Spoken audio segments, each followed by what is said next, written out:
This is the War Room Roundtable podcast, the show that takes you around the world to share interviews with some of the most successful and relevant businessmen and women on the planet. Hear their stories and get the most important business lessons they've learned on the road to success, and get exclusive advice on how to implement their successes into your life and business.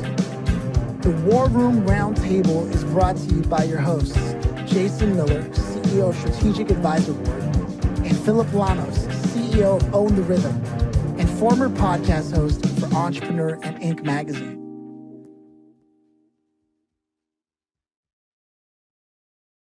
Welcome to the War Room. It is an absolute pleasure to have you here, man. I hope you're having a good day. Talk to me. The Real Jason Duncan. What's the word?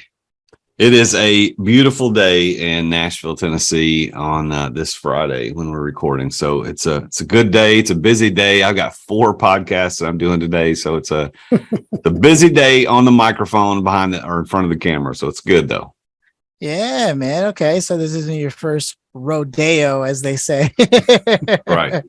No, man. A lot of people are stepping into this game and wondering what's going on with it in terms of being able to use it as a platform to communicate, whether it's ideas, stories, narratives, research. Before I dive into all of that I'm trying to get to here, we do have a tradition around here, and that is asking if you yourself come from a family of entrepreneurs, business owners. No, I do not. My dad worked for AT&T for 20 plus years. He was also retired Navy reserves for 20 plus years. Mom was a stay-at-home mom. His parents, his mom was a stay-at-home mom for most of her life, but she worked for a Genesco, which is a shoe company in Nashville, for a little while on the switchboard. And then his dad, my grandfather, worked for the post office. And then my mom's parents, he was he worked for TVA for years and years and years. So yeah, that there's nobody. I mean, I don't know how far I'd have to go back to find somebody who was a business owner or entrepreneur. Now, my grandfather on my mom's side, they had a little catering truck, like a trailer, they would take, we call them food trucks now, but it was back then they didn't call them that, but it was just this little catering trailer that they took to auctions and made hamburgers and barbecue sandwiches. And I remember working there as a kid, going with them on the weekends, but no, there's no entrepreneurs in my family that I'm aware of. Wow. First of all, you made me hungry just talking about that. Burgers to Bentleys. There's the name of the show. Hey. Yeah. No Bentleys in my garage though, man. So you grow up watching this, experiencing this, and then at what point in your life does it start to take shape or start to take hold of your mind that you're going to be doing something just a little bit different? Well, it was in 2010. I was teaching school, taught 8th grade American history, and I was more fulfilled than anything I'd ever done up to that point in my life. I loved teaching school, and coming through the Great Recession, the school district that I worked for, like most around the country, were struggling because of lack of funding, and they had to cut teachers. And even though I was the number 1 teacher in the county, I found myself not getting my teaching contract renewed for the following year due to lack of tenure. Last guy hired, last in, first out type thing. And I was at a crossroads, had to make a decision about what to do different. So I didn't get to sit and contemplate, should I go start a business or should I not? It was almost like, if I don't, I won't survive. So that's what I did. And so I started a business and gave myself a deadline and said, if I don't make money by this certain date, which was the last day I was getting paid from the county as a teacher, if I don't make money by then, I've got to go get, quote, a real job somewhere, work at Starbucks or Lowe's or wherever, I could get a job. So that's how I got started. I was an accidental entrepreneur, unemployed school teacher, and it's been a phenomenal ride. Man, that's wicked. It never surprises me to hear the amount of that's what I'm looking for, overcoming that a teacher has to do in our modern society. Like, to this very day, I am shocked when I hear of like how the people who are supposed to shape the minds of our kids and the generations that come after, how they're treated and how that's viewed in society. And yet, they're one of the first things to be cut back on. I just don't understand it. It can't be easy. I have many teachers who, when I was coming out of high school, I told them I wanted to be a teacher, and they're like, don't do it. It's the government is for a living, they make bad decisions. That's all they do. I stopped watching the news over a decade ago, and the people who watch the news are the stressed out ones who always feel like the world's falling down around them. And the news is just the puppet, is the sound piece, is the mouthpiece for the bad decisions that have been made. And so I don't watch it. I don't buy into it. And the teaching and the educational system, like you were talking about, man, it's the same thing. They make bad decisions, and there's an agenda behind why they're doing the crap that they're doing in our classrooms. And I used to be naive enough to think that it's just, the system's just, it's just a big system. There's good people. No, listen, man, there's some systemic crap going on in the back end, some room somewhere. Hey, we're not going to teach kids about money, and this is why. It's not that just we're not getting taught. It's like there are reasons why they're not wanting to get us taught. They're wanting to create a generation of just of factory workers and employees, and they just want to keep everybody in line. And so I miss being in the classroom, because I was one of those voices that was against all of that crap. I miss being there for that reason. But right now, man, it's like a drop of water in the ocean. I don't even know that my voice would make a difference. No, I feel that. I feel that. And so you give yourself this deadline, and it seems like you made it happen, right? What does this look like? How does this journey transform? Well, so my deadline was August the 15th, 2011. And I had the pitch of my life on August the 12th. I had this big pitch at a hospital, and I was pitching to the senior. What was his title? I guess he was vice president of facilities or something. Remember Herman Cain? Remember the guy who ran for president? Black guy, real deep voice. Yeah. Like, I think he owned Godfather's Pizza. That was his deal. But he passed away, I think, last year before last. But the guy that I was pitching to, like the VP, looked like Herman Cain, like talked like him, looked like him. Great. His name was John. And so he was sitting across from me at this conference room table. And if you could imagine this conference room table being, it's probably 15 feet long, and it was 5 or 6 feet wide. And I'm sitting here on this side at the end of the table, looking across the table at this guy on the short side of the table. And I had my 11-inch white MacBook on the table between us, and it was so far away from me and him, like it was in the middle of the table. I had to reach over and hit the space bar to go through slides, because I didn't know what a clicker was. I didn't have the technology. The CFO of the hospital is sitting down at the other end of the table with binoculars just so he can see the screen. It's just the worst setup of any sales pitch you've ever seen in your life. But nevertheless, I get halfway through 2/3 of the way through the sales pitch, and Herman Cain stops me and says, "Can I ask you a question?" I said, "Sure." He says, he goes, "Has anybody ever told you no?" And for the sales people out there listening, that is a great question for a prospect to ask you in the middle of a sales call. But he says, "Anybody ever told you no?" And I said, "No, sir, they haven't." Now, what I didn't tell him is that he's the first person I've ever asked. but then he followed up and said, "Well, why wouldn't I do this?" And again, for salespeople, that is a fantastic question for your prospect to ask you. And he says, "Why wouldn't I do this?" And I said, "I don't know. Why wouldn't you?" And so he looks down at the CFO at the end of the table, his CFO, and he says, "Do you trust these guys?" And he goes, "Yeah, I trust them." And then he turned and looked back at me, and then he looked at the CFO again and said, "Write the man a check." I swear that is exactly what happened that day. And on the ride down the elevator, it was like, holy crap, this actually worked. We did it. We proved that this is going to work. And then that was the beginning of building a multi-million-dollar business that I still own to this day. But it was a wild ride, exciting beginnings. Yeah, man, that was like a movie. Yeah. Oh, man. Need to do a documentary on that. Yeah. I tell you, I love telling that story because it's 100% true, and people who are salespeople love it because they're like, "Holy crap, he asked that question." Yes, he did. And how did that work? And but it's true. Like I didn't embellish any of that. That is exactly what happened.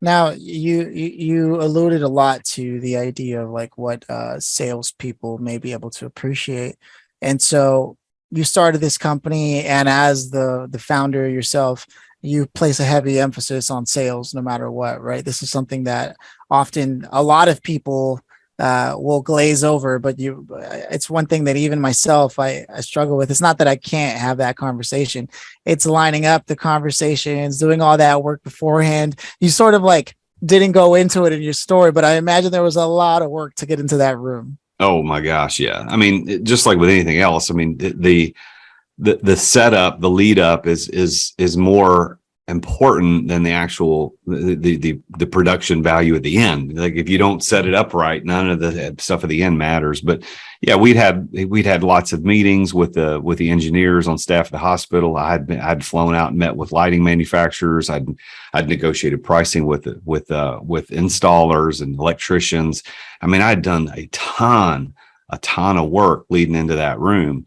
And that room is where it began to pay off. And of course, there's this moment in the sales, like you build all this up and you get all the work, lay the groundwork, then you pitch it and they're like, agree. Okay, that's fantastic. But now you got to execute. Now you got to pull it off. You actually got to go and do the work. And so, that was the middle of the journey in that particular project because we still had to pull it off. Still had to do all the work. And none of that's easy. If it were easy, everybody would do it, and it's not easy. That's why very few people do it. Yeah, man. I want to take the time right now to go ahead and allow Jason to interject and share his thoughts and so far what you've been sharing. Yeah, sales is a love-hate relationship, right? So it's I've done tons and tons of sales. For our agency, I used to do $500 to $1 million worth of sales a month on my own. And I think every business owner has to master that, right? That's the thing. Maybe not master it, but you've had to have gone through that shit sandwich with it, right? and went through that process of doing it because it makes you a better business owner, right? And then when you have people asking questions like they were asking you, those are buyer questions right there. so we in sales, you love hearing questions like that because that train's going the right direction at that point. So it's interesting because we've had a couple of different sales companies on the podcast, and even some Reggie was on the podcast a while ago, and he was telling us the story about how he came out of the NFL and decided to sell makeup. Right? So you imagine this big brute NFL player walking into your store. Hey, you want to buy some makeup? Right? But he put himself through that because he knew it would make him a better business owner. Yeah. And that's the cool thing. Most really highly successful business owners have been through that. My neighbor, he's a previous CEO of Oracle, and he was steeped in sales big time. And he said, if you don't know how to sell, you can't run a company. Not scalable anyway. Yeah, and I would agree. Yeah. Yeah. So it's good stuff, man. Now, I love the story. The story is awesome. So you get the check. We talked about sort of the lead up and how you got to line it up or the dominoes don't fall. We talk about the fulfillment aspect that most people also forget is a real part. It's not just the agreeing. Right now, you actually have to deliver the goods and then rinse, wash, and repeat while you scale the business. Now, you made a deal with yourself that the minute that you could actually make a certain amount before you got your last check from the county, that you had a promise that, okay, fine. Otherwise, I'll go get a job at anywhere, right? Which is, it just speaks also to the grit, right? You're like, well, I got to do what I got to do. If it means Starbucks, if it means McDonald's, whatever. So the story takes off. you're doing this, you close that deal. I'm sure that, I don't know if that's the first deal, if I remember correctly, you saying, right? So where did things go from here? Because you obviously scaled up and exploded. What happened? Well, when you start a company, you've got to prove the concept first, and the proof of concept happens when one person decides, yes, I'll buy what you're selling, I'll do what you're asking, and that proves that it in fact will work. Now, you don't know how successfully it'll work, but it proves at least to somebody, one person has bought it. So from that point, we just leveraged those relationships and that opportunity into others. So then we'd go, okay, go to the next hospital. Hey, we just did this project over here at this hospital. We can do the same for you. Here's how much money we're saving them. Here's what it worked out. So you just continue to build that, and you do lots of cold calling. I got another great sales story. One of our customers was I won't say who it is, but one of our customers is an international company, clothing brand, and they have a very large distribution center here locally where I live. And I remember driving by this distribution center, and we're talking like almost 3 million square feet. And I remember driving by it one day. This is shortly after the hospital thing had either happened or it was in the process of happening. And I remember driving by that and Googling the name of the manufacturer. And while I'm in the car, I'm just Googling, trying to find a phone number. I thought, I'm going to call these people. And I couldn't, like 6 pages deep in Google before I found any phone number related to that company. And I hit the button to call, just highlighted the number and hit call. And I figured, whoever answers, I'm going to do my deal. And the person answered the phone. They just said, IT. That's all they said. So I had found an internal number to their IT department somehow. And so the guy answers the phone and says IT. And I say, hey man, my name is Jason. I live here in the town, and I pass by your building every day. I've got a really weird question for you. He's like, okay, what? I said, how much is your electric bill? And he said, what? And I said, yeah, I mean, you guys are huge. How much is your electric bill? It's gotta be a big number. Click, hangs up on me. And which I guess is to be expected. So then I thought, I'm going to call back. So I'll call it back. And so IT, different person answers. And I say, hey, I just got disconnected. I was asking, and I kind of repeated my story. And he goes, well, hold on a minute. And he put me on hold for what seemed like forever. And he comes back on the phone. And he goes, hey, you need to talk to, and I don't remember the name of the lady, but I'll say Sheila. He said, you need to talk to Sheila in accounting. Like, okay, can you transfer me? Sure. So you transfer me, and Sheila's voicemail comes on. And again, I'm supposed to leave sales calls on voicemail in the middle of the day, but I did. So Sheila's voicemail comes on, and I said, hey, my name is Jason. I live here in town. I'm just curious, how much is your electric bill? I know it's a weird question, but here's my phone number. Call me back. And I forget all about it. 2 weeks passed, nothing happened. And I get a phone call from another guy named Eric. And he says to me, hey, I understand you were calling about our electric bill at our company, blah, blah, blah. He goes, how can I help you? And I said, okay, well, this is why I'm calling, blah, blah, blah. And he told me how much the electric bill was. And I said, if I could show you how to save X number of percent or X number of dollars on that, with doing LED lighting in your facility, would you give me 30 minutes to sit down and talk with you? And he goes, sure. And so that turned out to be one of our biggest customers ever. And we ended up doing, I forget how many millions of dollars with them over the several years and doing lots of their distribution centers across the country. But that's, we have to be good at sales. We've got to get out there and have the grit, the determination that we can solve people's problems if they would just give us the opportunity to sit down and talk to them about it. I love it, man. You had another good example of what most people aren't willing to do. I include myself, and I think it's because you understand the value prop of what you're doing so clearly, right? You can save people money. That goes without saying. The question is, are people willing to listen to a conversation about how they can save the money, right? And your safe assumption is, well, yeah, who doesn't want to save money, right? And you went out of your way. You even got hung up on where most people would have been like, yeah, why am I even going? This is dumb. Why would I think that, right? Instead, you were like, okay, yeah, I just got disconnected. Can you tell me, oh yeah, you want to talk to Sheila? Great. Yeah. Put me in touch.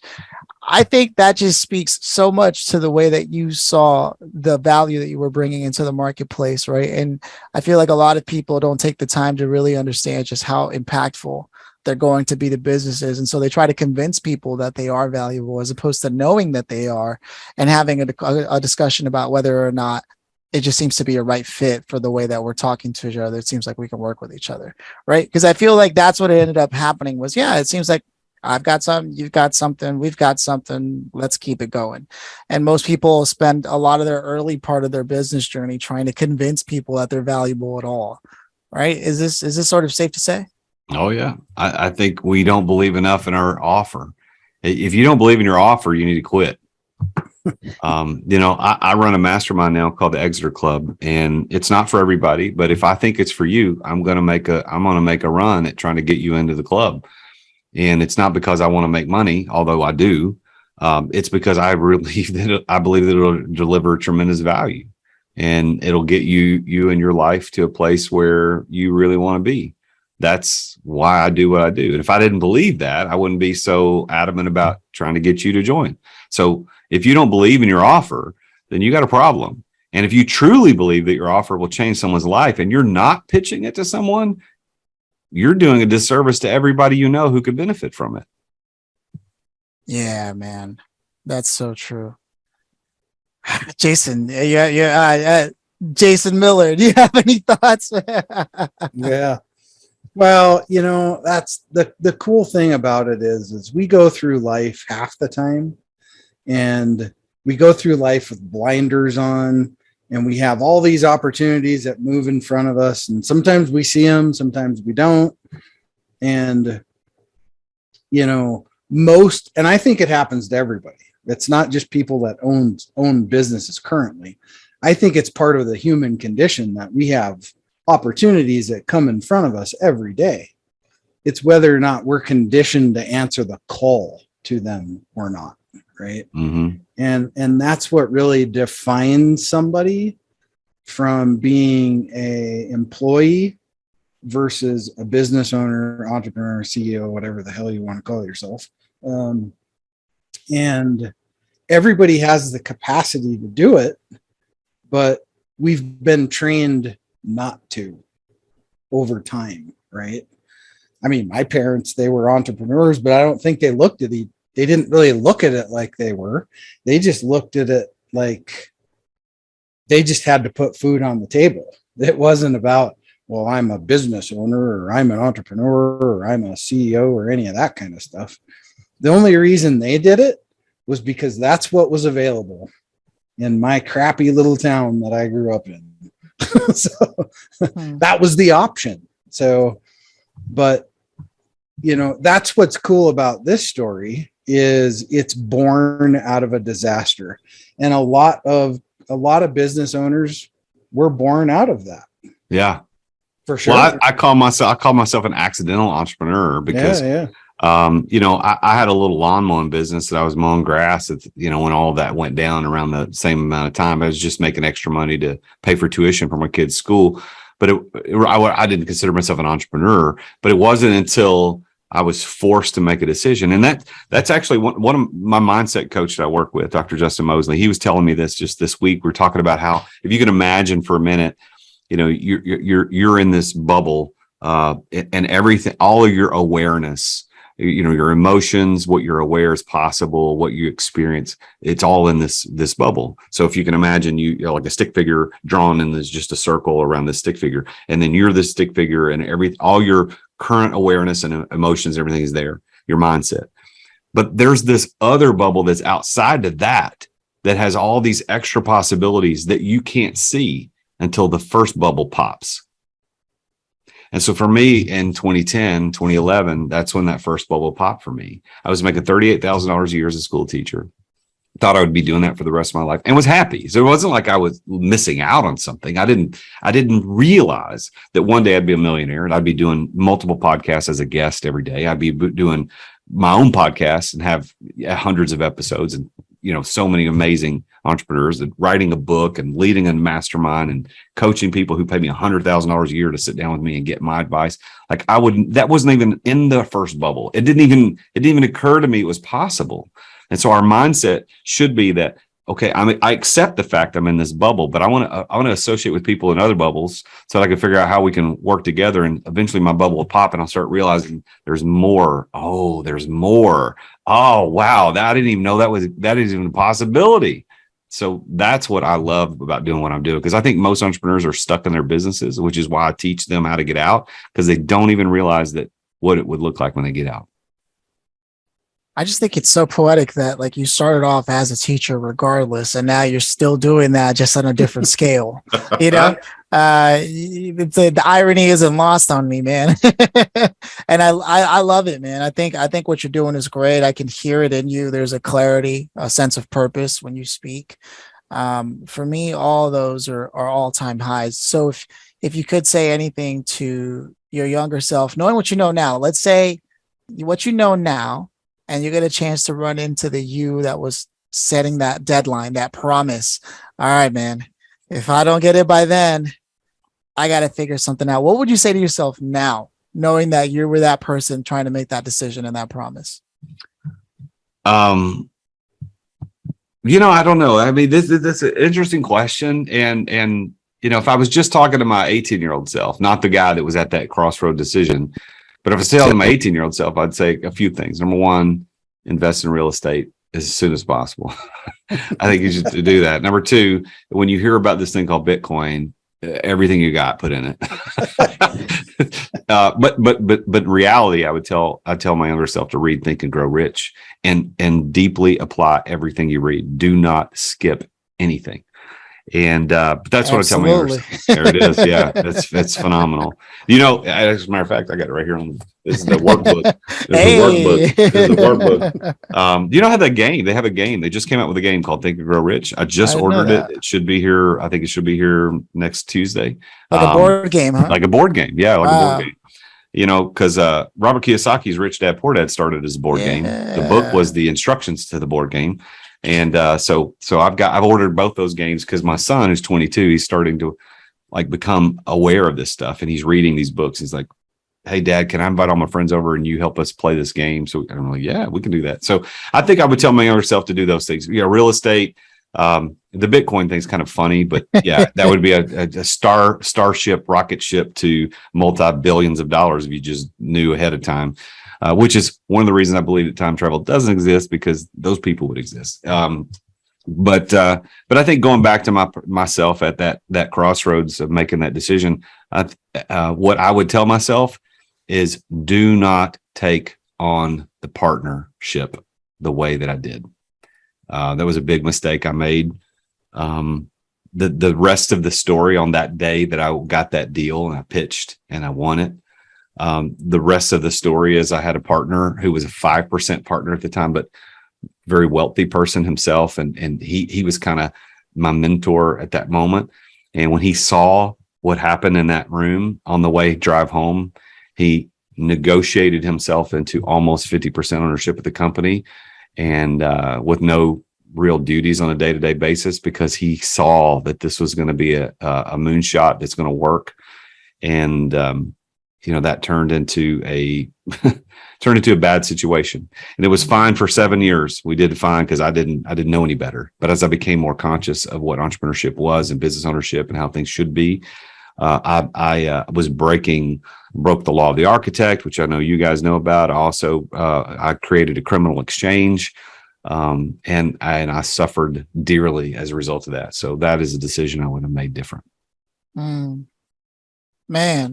All powerful stuff. And thank you for sharing that too, because a lot of people, especially early on, I know I myself have made some pretty bad deals early on for a number of things. And I don't think you can step into the world of business and not have that under your belt.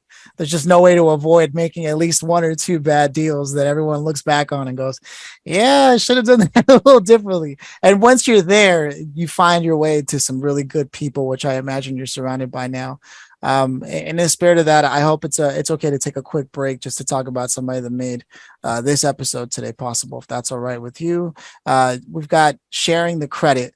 And what sharing the credit as a company does is every time someone swipes a debit or a credit card at your business, whether you're using Visa or MasterCard, you're paying a fee. Like there's no way around that.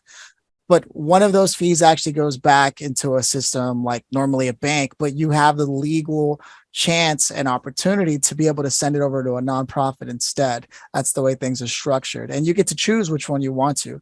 Now you get to choose whether you keep feeding the fat cats or you can do some good in the world. And all you have to do is visit sharingthecredit.com or call 877-201-7215. And you can make that a reality and start putting that thing you do every single day. It's something you do every day. You can change it to make it powerful and do something good in the world and not pay banks something they really shouldn't be getting. In fact, that should be an automatic process, but we're in the works of that, and sharing the credit is making that possible. So thank you so much for that. And with that said, we've arrived. Really great company, and also coin carrier. Nobody else is going to know what that means on this call, but that's okay. Awesome.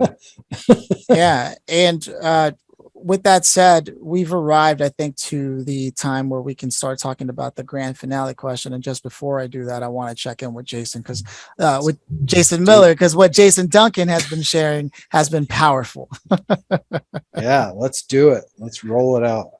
So the real Jason Duncan, if you could have invited anybody, your pick of the litter, any time, point, place in the world, who would you have loved to have had here to listen into the conversation, maybe even contribute, and why them? I knew you were going to ask this question, and it has been rolling around in the back of my mind the whole time we've been talking, and I don't know, because I've had the questions like, hey, if you could just go visit somebody and meet somebody anytime, any place, who would that be? But just like, who would I invite to listen to this conversation?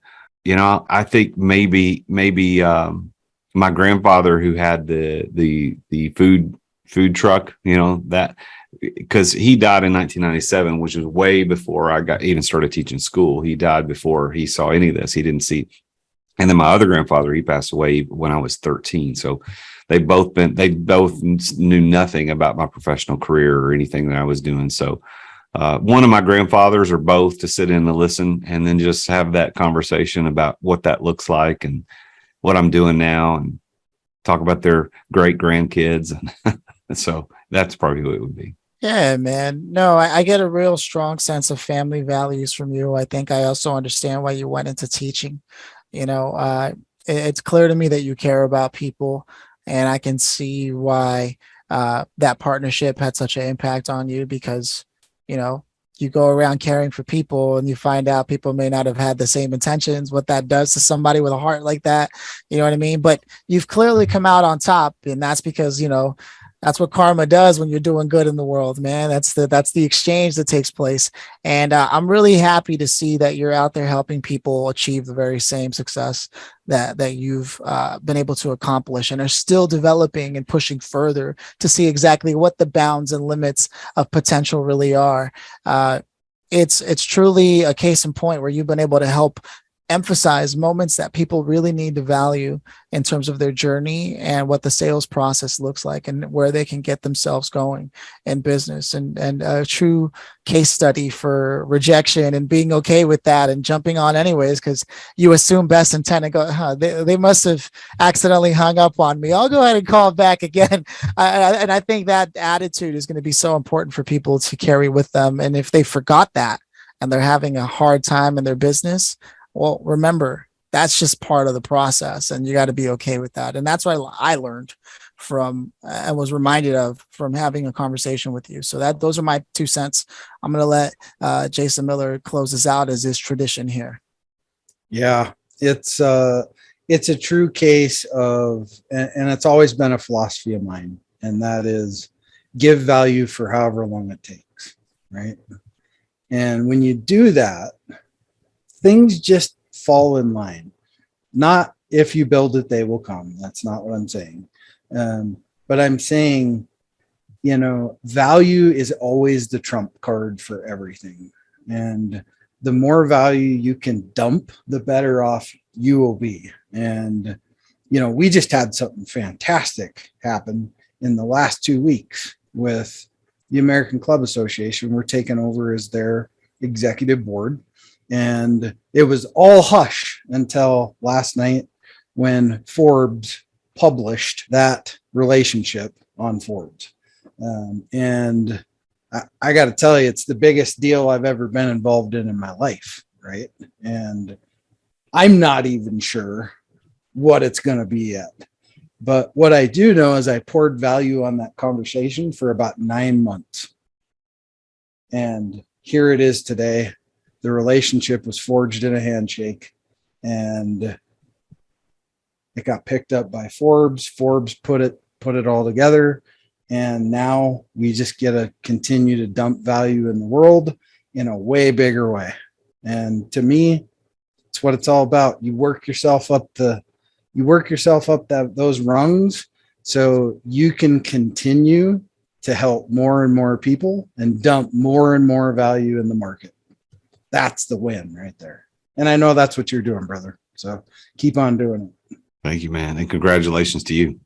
Yeah, it's awesome. Good stuff. Thanks for being on the show. Appreciate you taking the time to be here. I know we all got lots of stuff going on. So thanks for stopping by and taking about 40 minutes of your time out of your busy schedule and dropping some knowledge bombs on our guests. Thanks for letting me be here, man. Yeah, man. Cool. Cheers. Cheers.